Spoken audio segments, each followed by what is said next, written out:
د اسلامي امارت د واکمنۍ پر بهرنیو توکو او وارداتو تعرفې لوړې کړې. نوموړي واکمنۍ افغانستان ته پر کوم ډول وارداتي توکو تعرفې لوړې کړې دي؟ دغه واکمنۍ یاد ګام ولې او د کومې موخې لپاره پورته کړی؟ دا ګام د هیواد او هیوادوالو لپاره ګټه که تاوان کوي؟ بشپړ جزئیات په ویډیو کې تر پایه وګورئ. پاتمنو لیدونکو ستړي مه شئ.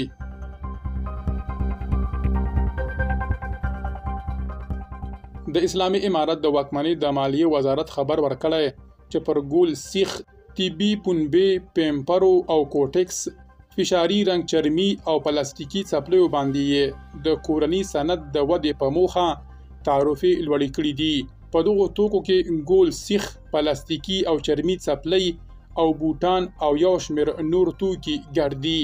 د نوموړي واکمنۍ د مالیې وزارت د یوې خبرپاڼې په خپرولو سره ډیره کړې چې د تعرفې کمیټې له لوري پریکړه شوې ده چې د ګول سیخ تعرفه له 14 څخه 13 سلنې ته، د طبي پنبې تعرفه له 3.5 څخه 13 سلنې ته، د پیمپرو او کوټکس تعرفه له 10 سلنې څخه 20 سلنې ته، د چرمي څپلیو او چپړو تعرفه له 10 سلنې څخه 20 سلنې ته او د پلاستیکي چپړو او بوټانو تعرفه له 20 سلنې څخه 13 سلنې ته لوړه شوې ده.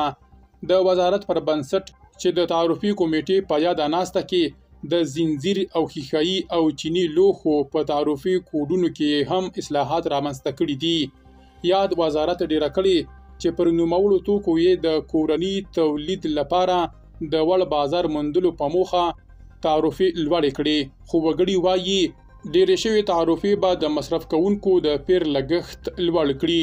د دغه وزارت چارواکو ویلي چې د تعرفې کمیټې مخکینۍ ناستې د مرستیالانو په کچه ترسره کېدې، خو د ملا هیبت الله اخوندزاده د ځانګړې لارښوونې پر بنسټ به د یادې کمیټې ناسته له دې وروسته د وزیرانو او خپلواکو ادارو د مشرانو په کچه ترسره شي.